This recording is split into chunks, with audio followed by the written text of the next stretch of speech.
চলতি সপ্তাহে জাতীয় নির্বাচন ও গণভোটের তফসিল ইসি সানাউল্লাহ। ভোটের সময় বাড়ল 1 ঘন্টা, সকাল 7:30 থেকে বিকেল 4টা পর্যন্ত চলবে ভোট। একাত্তরের গণহত্যাকারীরা ধর্মের দোহাই দিয়ে এখন জনগণের কাছে ভোট চাইছে তারেক রহমান। সব ষড়যন্ত্র প্রতিহত করে গণতন্ত্র প্রতিষ্ঠায় বিএনপির লক্ষ্য।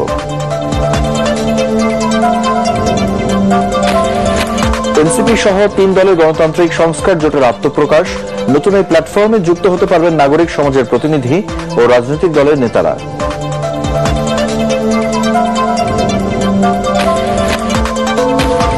কবর থেকে তোলা হচ্ছে নাম না জানা 114 জুলাই শহীদের মরদেহ। ডিএনএ টেস্ট শেষে যথাযথ মর্যাদায় দাফন করা হবে, জানালেন সিআইডি প্রধান।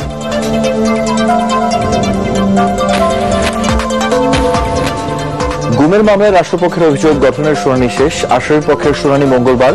সরাসরি নির্দেশ দিতেন শেখ হাসিনা ট্রাইব্যুনালকে চিফ প্রসিকিউটর।